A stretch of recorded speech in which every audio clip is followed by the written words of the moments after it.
Terima kasih kalian sudah mengklik video ini. Jika kalian ingin belajar trading gratis, kalian langsung saja klik link deskripsi di bawah ini, yaitu Cerberus. Setelah kalian klik, tampilannya akan seperti ini. Atau bisa kalian download di Play Store dengan nama Cerberus. Kalian scroll ke bawah dan kalian daftar ya. Bagi yang nggak punya akun, masukkan username kalian, password, nama, nomor HP, dan kode referral.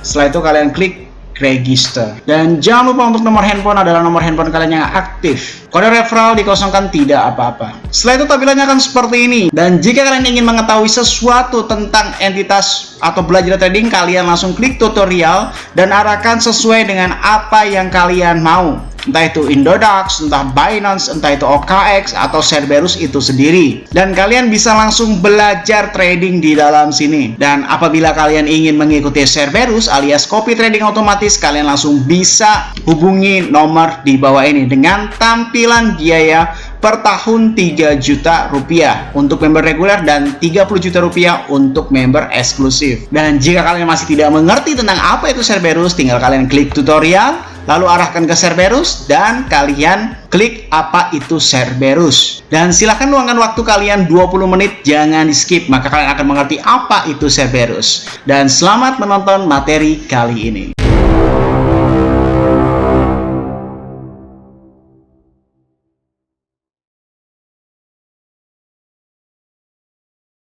Salam traders, balik lagi sama saya Andi Firmansyah di channel ESG.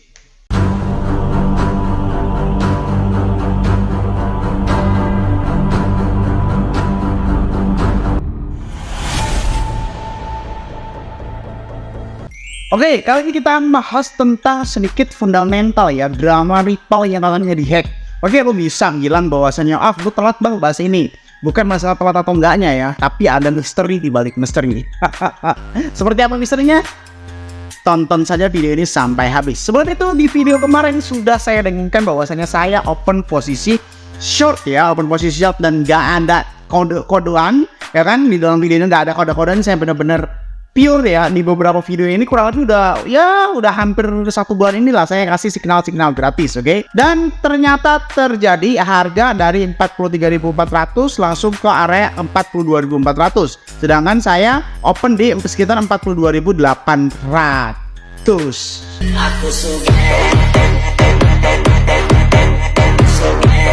Untuk Cerberus sendiri profitnya tipis kemarin ini sekitar $92 ya, $92 dari margin sekitar $3.000, oke? Memang menurut saya sih kalau pengen kerasa banget ya di dalam Cerberus ini, modalnya itu sekitar $3.000 untuk open posisi, oke? Nah kalau misalnya kalian nanya, bang kalau modal $3.000 kayak lu kayak gini sehari dapat berapa? Satu hari itu minimal dapat 1,5 juta lah, 1,5 juta sampai 3 juta. Itu kalau minimalnya. Kalau lagi jackpot kayak misalkan 11% itu bisa dapat sampai 10 juta sampai 20 juta kayak begitu ya. Kalau lagi jackpot. Kalau lagi rata-rata nih, kalian bisa lihat di rata-ratanya $90. Pokoknya 1,5 juta ke atas lah, 1,5 juta ke atas lah. Bang kalau misalkan modalnya gue nggak ada $3.000 untuk open posisi, ya lu tinggal kaliin aja. Ini kan totalnya $3.000 tuh ya, berarti 3 kali 5. Total modal saya adalah $15.000. Nah kalau misalkan kalian cuma memiliki modal $1.500, berarti rata-rata kalian kan open posisinya sekitar $300, oke? $300 berarti per harinya itu sekitar 150.000 hingga 300.000 rupiah. Menurut saya itu adalah jumlah yang sangat wajar deh. Kalau misalnya kalian punya modal 30 jutaan gitu kan, 30 juta, berarti per hari itu kalian bisa dapat 300.000 hingga 1 juta rupiah. Ya seperti itu. Itu menurut saya wajar, nggak ngapa-ngapain kalian dapat segitu. Uangnya langsung di withdraw, nggak pakai harus putar otak dan sebagainya, tinggal terima beres saja di dalam Cerberus. Apalagi mumpung lagi promo 2 juta rupiah, yang promonya ini bisa diakhiri sewaktu-waktu oleh si Firedex itu sendiri. Kalau kalian nanya mainnya di market apa bang? Mainnya di market Firedex, cuma ya memang market andalan saya tetap Belcoin ya, karena apa? Adanya margin variasi. Udah titik kayak gitu aja. Nah, fundamental yang cukup membuat saya tertarik ya, ini tentang XRP atau Ripple. Kalau kalian cek ya, kalau kalian cek Ripple di hack gitu kan, kalau misalkan bagi subscriber setia saya gitu, bagi subscriber yang benar-benar expert kelas banget gitu kan, ini sebenarnya sudah saya ramalkan bro. Lo cek aja di video-video lama gue kan, gue sudah mendengungkan bahwasannya akan ada drama hack menjelang Bitcoin halving. Nah tapi ada sedikit kecurigaan nih, mari kita coba baca di 3 atau 1 nih, coba konversasi nih ya, kita coba baca. Wallet CEO Ripple kena atas rugi sampai 1,7 triliun katanya ya. Ini menurut saya dari apa namanya, Judulnya aja ini udah sedikit ngaco. Kenapa ngaconya? Judul Samling sih menurut saya tidak relevan sama sekali. Oke, menurut saya tidak relevan sekali. Mari kita baca pelan-pelan ya. Nih, detektif blockchain terkemuka ZBTT dalam sebuah postingan X atau Twitter ya telah mengungkapkan aliran aset keluar dari wallet XRP yang mencurigakan. Alamat wallet ini disinyalir terkait dengan Ripple Labs sebanyak 213 juta XRP atau sekitar 112 juta dolar atau sekitar 1,7 triliun telah hilang dari wallet ini. Oke, ada beberapa transaksi nih dari semacam kayak yang punya XRP ini kan, ada di 1 2 3 4 5 6 7 8 wallet, disebar ke 8 wallet dengan total 1,7 triliun katanya. Salah satu pendiri Ripple, Chris Larsen, menanggapi postingan ini menyatakan bahwa akun XRP pribadinya telah diretas, bukan Ripple Labs itu sendiri. Jadi Chris Larsen ini salah satu eksekutif di dalam XRP dan dia itu mendeklarasikan bahwasanya itu akun pribadinya, bukan dari Ripple Labs-nya. Ripple Labs itu ya kayak pusat dari XRP itu sendiri lah. Nah ini kalian bisa baca. Kalian bisa baca tuh kan, ada di kurang lebih 1, 2, 3, 4, 5, 6, 7, 8 address. Terjadi akses tanpa izin ke beberapa akun XRP pribadi saya. Kami dengan cepat menangkap masalah ini dan memberitahu bursa untuk membekukan alamat yang terkena dampak. Penegakan hukum sudah terlibat, ungkap Larsen. Dana yang dicuri menurut temuan ZXBT telah dipindahkan menuju beberapa exchange yaitu Get.io, ini Get itu maksudnya Get.io ya, Binance, Kraken, OKX, HTX, HitBTC, dan MXC. Terdapat 8 halaman terkait dalam kejadian portas ini. Oke. Nah, ini dari referensinya. Ini gambar grafik XRP yang katanya langsung turun di area sekitar kayak gini ya. Nah, setelah postingan milik ZXBT tayang 21.05, tak perlu waktu lama harga XRP turun menjadi minus 3,14%. Namun penurunan tidak berlangsung lama dan XRP diperdagangan pada 0,4971 per artikel ini ditulis, oke? Katanya sih kayak begitu.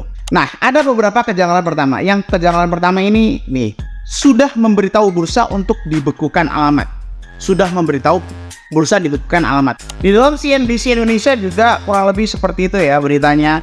Nggak ada perbedaan yang cukup signifikan. Katanya ambruk sebesar 3,34% ya. 1,7 triliun ambruk 3,3%. Nah, ada beberapa kata yang menurut saya rada aneh gitu kan. Binance dilaporkan telah membekukan 4,2 juta dana yang dicuri dari salah satu pendiri Ripple Labs, Chris Larsen, di tengah penyelidikan yang sedang berlangsung. Namun, tren data on-chain menunjukkan bahwa kepercayaan investor di seluruh ekosistem XRP masih rendah. Oke, jadi intinya sebenarnya duitnya ini belum keluar guys. Duitnya itu belum keluar, masih dibekukan di dalam beberapa exchange tersebut ya. Walaupun masih mayoritas ya, ada kali minoritas yang mungkin tidak terdeteksi. Intinya beberapa exchange besar ini sudah membekukannya, oke?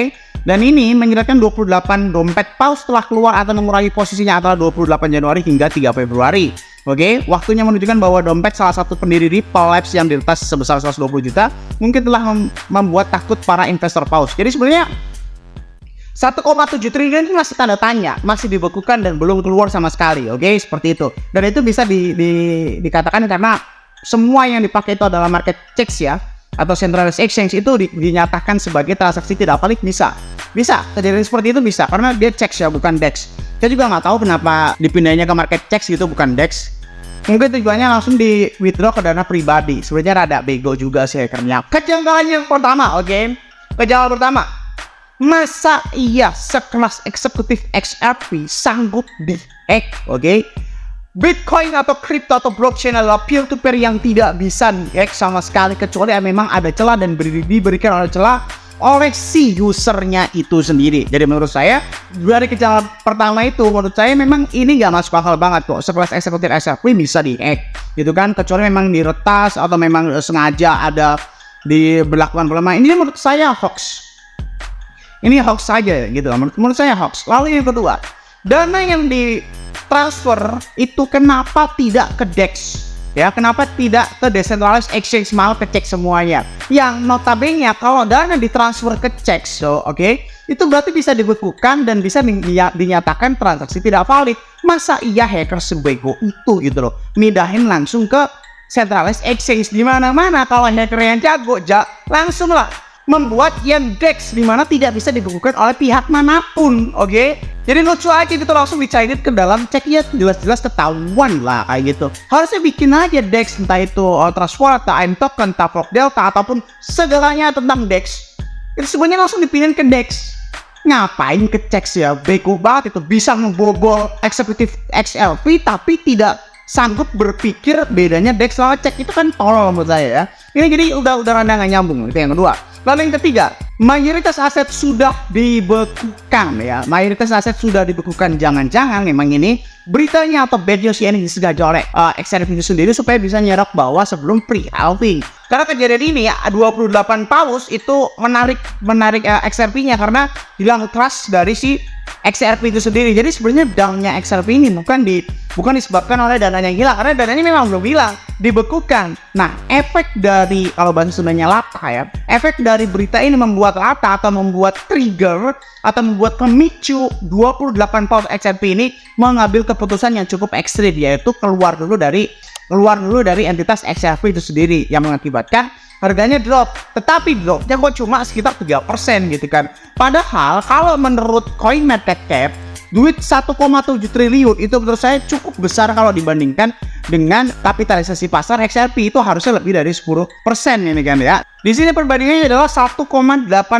triliun ya, 1,86 triliun, dan CMC ini kan volume 24 jam 12 triliun ya, 12 triliun 342 miliar 366 juta 931.749 rupiah. Oke, ini sebenarnya udah lebih dari 10%-nya, karena ini 12 triliun yang dihack itu 1,8 triliun. Harusnya itu 10%, itu pun dari efek si hackernya doang, belum efek ke 28 paus yang bisa-bisa saya di bawah 10%. Tapi XRP waktu itu cuma gerak cuma sedikit ya, walaupun sekarang turun ya sebesar 0,6% ya, mungkin hilang trust. Dan ini memang salah satu kudeta ya dari XRP itu sendiri, dan menurut saya nggak terlalu ngaruh juga. Kalau misalnya kalian mau short jual XRP itu juga bagus juga sih untuk itu. Tapi ngomong-ngomong dari fundamental ini, sebenarnya hubungannya apa bang dengan Bitcoin? Menurut saya memang ada hubungannya, karena XRP ini kan termasuk 10 top besar CMC ya. Sekarang ini kurang lebih ranking 6 CMC, ini hampir salib-saliban terus nih antara BNB, Solana, dan XRP. USDT nggak usah dianggap karena di stablecoin, oke? Dan menurut saya ini bisa jadi suatu pemicu ya, entah kenapa di dalam pikiran saya ini akan berlanjut terhadap drama selanjutnya yang akan membuat kita open posisi short. Saya akan coba open posisi short dengan leverage kurang lebih 25 kali lipat, rada besar ya. Saya akan open posisi kurang lebih order successful ya.